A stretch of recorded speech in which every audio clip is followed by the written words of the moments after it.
All right, guys, welcome. I love this topic, talking about staff incentives. And so if you're here with me live in Zoom on the chat, or if you're here with me on Facebook, or even watching a replay of this on YouTube or our e-learning channel, interact with us in the chat. Let me know what you think about staff incentives. Let me know ways you've seen really creative staff incentives and all the questions you've had around staff incentives. I have got to tell you that to this day, snow days still make me think of money. So what do snow days and money have in common?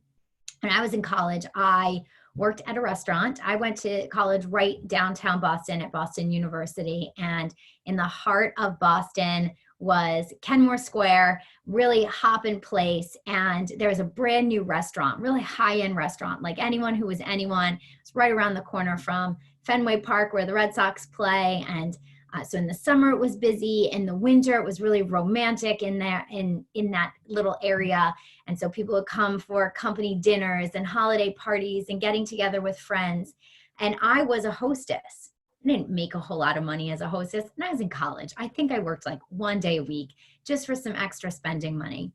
But on snow days, everyone came in their big giant winter coats. They came in their big giant winter coats. They had umbrellas if it was that wet kind of snow. They had hats. They had everything. And this was a French brasserie restaurant. It was tight, little romantic booths and banquet tables. And so you would have to take everyone's coats. And I discovered that they would a lot of times give you $1 a coat when you took their coat and give you $1 a coat when they gave you their coat back. I would sometimes go home with $40 to $50 in cash. It was so exciting to me, and it was a lot of extra work. I mean, if you guys know me, I'm 5'0". I'd have these giant coats, winter coats. I'd be trying to walk through the bar to go back to the coat room. You would hope that you gave everyone the right ticket that matched with the right coat. I think it worked out every time. But to me, it was worth it because that was motivating to me. I was there one day a week to make as much money as I could. If I saw that there was snow in the schedule, I would work with my coworkers to try to get on for that shift because I knew I could make the extra money. I was scrappy. I was great. My coworkers hated the snow days. They worked more than I did. I think I was one of the only college kids that worked at this restaurant, and they would not want the extra work. They knew that people would leave their coats in the cars or not bring such big heavy jackets because of the type of restaurant it was. And so they wouldn't do that. And so I would switch with them for snow days every single time. Now, I bring up this story because when we talk about staff members, people are going to be motivated by many different things. And so you really need to understand how staff is motivated. You really need to know that not everyone is going to be the ones who are motivated by money. I mean, I hate to say, like, not that I'm motivated at that time in my life. That was the most important thing. I was there to clean house as quickly as I could. And so you have to kind of gauge where everyone's at. So I'm going to give you some really great tips about talking to staff about staff incentives with the nutraMetrix program, how to approach it, when it makes sense. This is going to be a really brief conversation. So I have 3 main points, and one of them is the why. We always talk about the why. So the first thing is I really want you to get in with the owner first about this conversation. I don't want you to talk to the staff first about the conversation. I want you to speak with the owner of the practice around the staff incentives. The first thing I usually ask, I just had this conversation yesterday with someone. I usually start with, do you sell things already? So I was just talking yesterday with a physical therapy practice. They already buy BioFreeze. They sell it at cost. They don't make a retail profit. So bringing in nutraMetrix is going to be the first retail line that they have where they make a retail profit. All right. So this is a brand new territory for them. So I'm asking them. So when we tell the staff now that there's going to be a little bit of extra work, we're going to have to inventory this. We're going to have to follow up with some patients. We're going to have to reorder. We're going to have to work together on some marketing material. This is extra work. Are they going to be okay with the extra work? They might be okay depending on how the provider who owns the practice positions this. So if they position this as, you know what, we're bringing in a line because we're going to make some extra revenue, because it was between cutting expenses or increasing our profitability. And we want to be able to keep everyone employed at the same rate with the same perks, and or we want to spruce up the office. If people know why a provider is doing this, why they're trying to make the extra money, they're a lot more likely to rally behind the cause.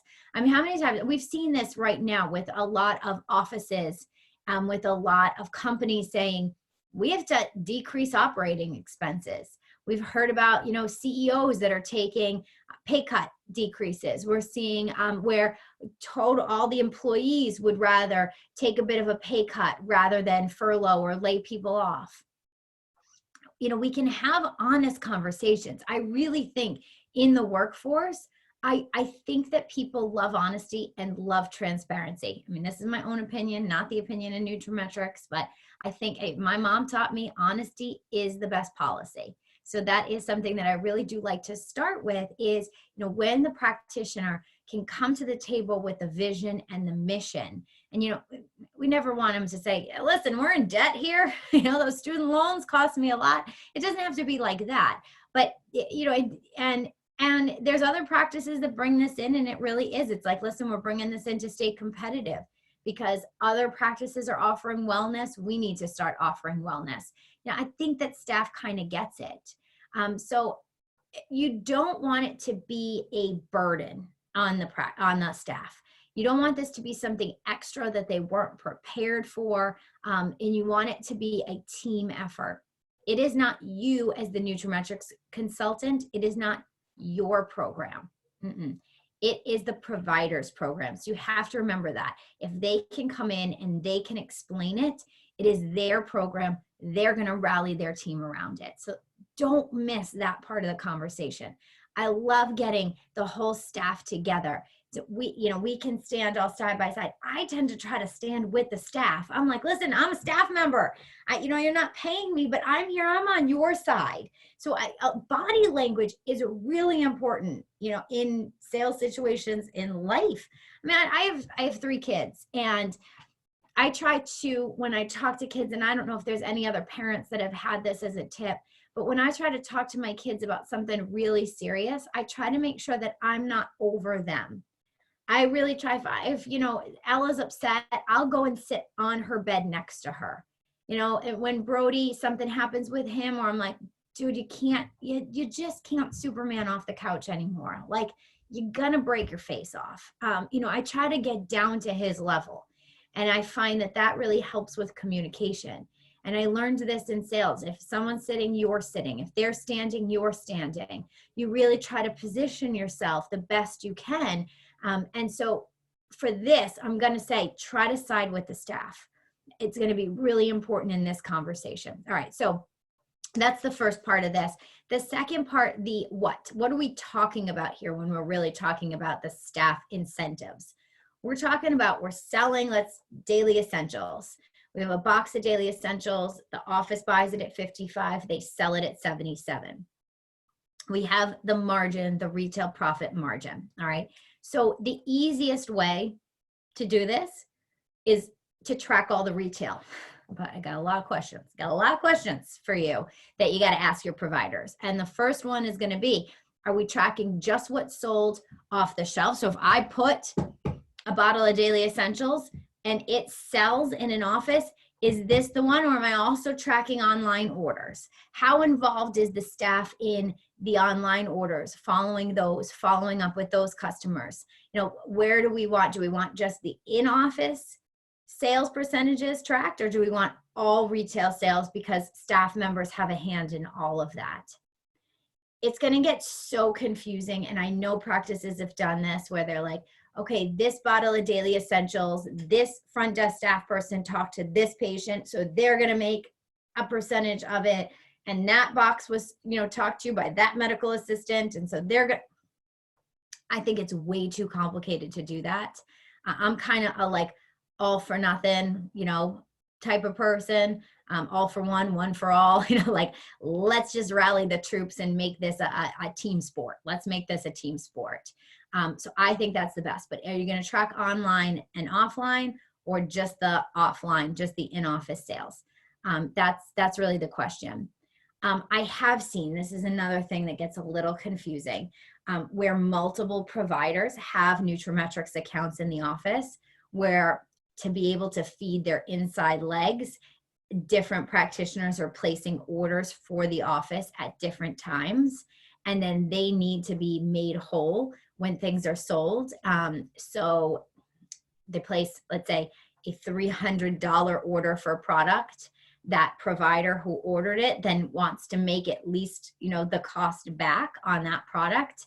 So this is very complicated. You have to be a very organized office in order to do this. But I've seen where on the bottom of the bottles, they'll place different colored stickers depending on who ordered it. So when that is sold, they'll look at the bottom, orange, that means Sarah sold it. So this is what the cost is for that particular bottle. We're going to reimburse Sarah. I think it's a little bit easier if you're doing that for providers to then sell that lot just to the practice pay them, then the money go back. It really comes down to a money flow. You are not a legal department. You are not an accounting department. You are there because you're certified on the implementation of nutraMetrix. I just like to bring up these other questions and then say, who on your team is a lot better at the legality of things and the accounting of things? And then let's track it that way. But I just like to bring up different scenarios that kind of get their wheels turning. I like keeping things simple. Don't complicate things. I'm going to give you one little more complication is don't forget all of the costs associated. Is there tax? Do they have a tax ID on file? Like when is the tax being paid? Is it being paid the time that they order, or is it being paid at the time that it's sold in the office? If they put their tax reseller's license on file with Market America, what's shipping? Are they opting for free shipping? Are some of the things having, some of the orders having shipping? So, over $150, they can get a reduction on BV, but get free shipping. If it was an order that was placed online, we're gonna then have to factor in e-commerce and credit card fees. We're gonna have to factor that in even in the office too. So that's no different, because if they're running credit cards, that's gonna be a charge. So you have to know they're either in-office credit card fees or the Market America e-commerce. It's all laid out in the career manual. I don't want to say it here just in case things do change. Go reference the career manual. And then cash back if it was an online order. If it was through the website nutrametrix.com, there's going to be some cash back associated with it. So there's all those different things. They're in the career manual. It should be really simple to figure out, but I just want you to think about that. All right, let's get to the last part, and this is, what does the staff get? All different things. So I've seen money, I've seen a percentage. I mean, yeah, sure. Practice can be super generous and give 100% of the retail profit to the staff. So it can be $10 was made on that, nutraMetrix product that was sold, and $10 is going to be given back out to the staff. Sure. Or it could be a percentage of that. So it could be 20%, which is $10 profit was made and $2 goes to the staff. And that's going to really be up to the provider as to how generous they want to be, what they think is fair.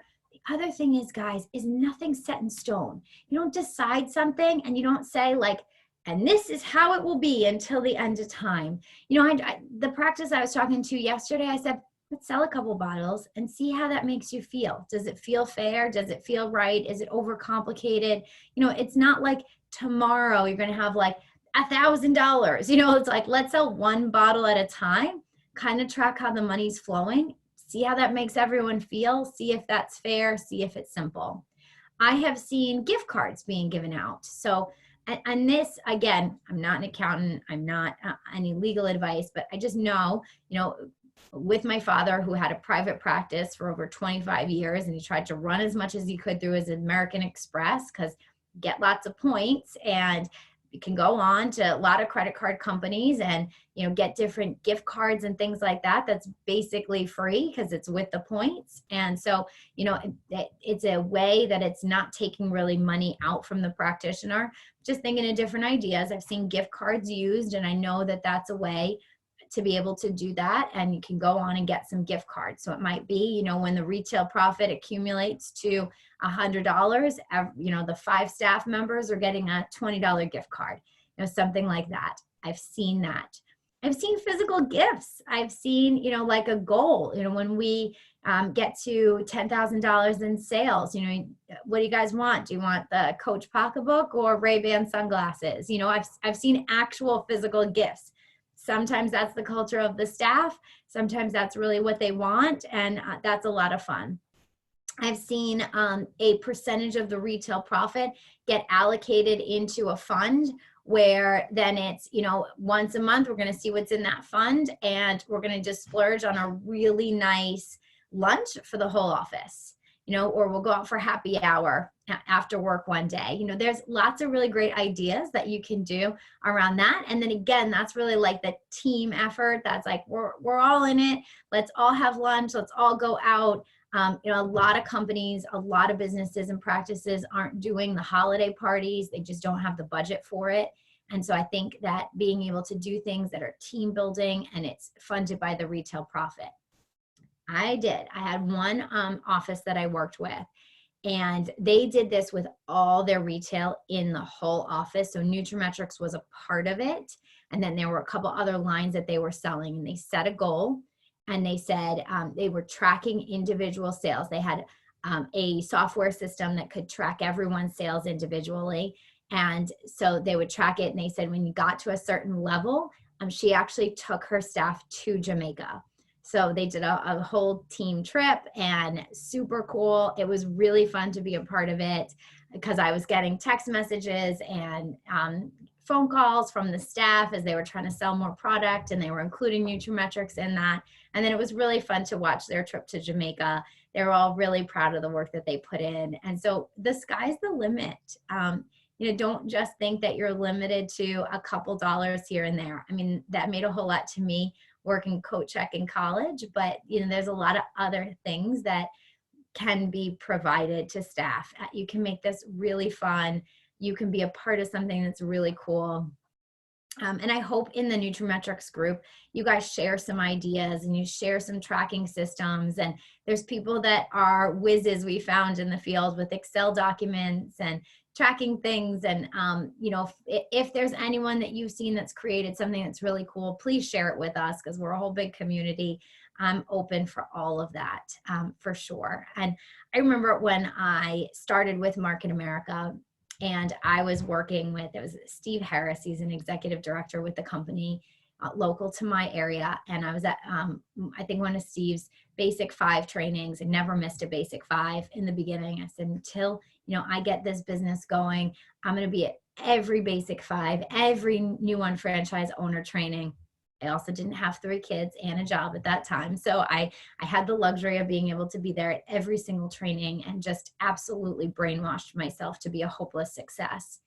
And we're working on everything together and working on getting me activated. And I got activated, and he said, what are you going to do, Sarah, with your first $300 check? I said, what do you mean? And he's like, well, you have to make a goal with it. That's what he told me. And you have to know and earmark it and visualize that. And what are you going to do with it? And I remember at the time there was this watch that I really wanted that was in style back in 2006. And so there was this watch, and that was the watch I wanted. And I found it online. I printed out a picture, and I have the watch. My daughter just found it in my jewelry bag the other day. And the watch is so special to me, not because of the watch. I don't even know if it's that expensive of a watch, right?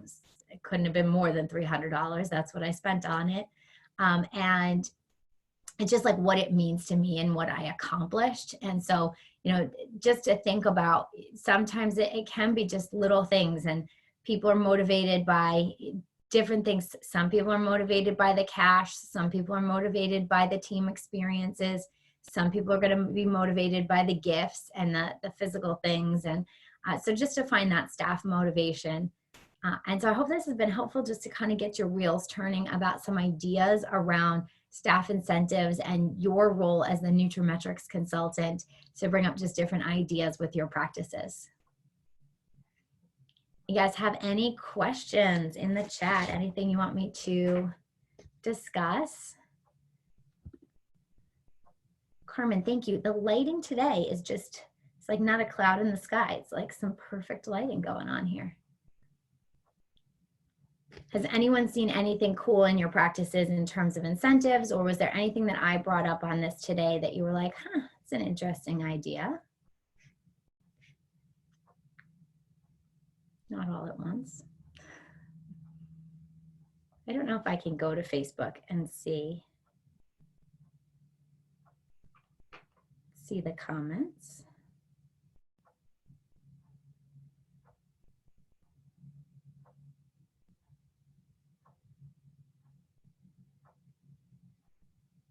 I can't.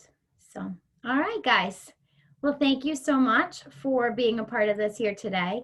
You might be leaving comments. I've heard sometimes Zoom doesn't give the comments. So if you are and I can't see it, I am so sorry. That's all I can say about that. Is there anything that I brought up on this? Love these ideas I'm hearing from Amanda Rigby on Facebook. So, oh, there's some comments.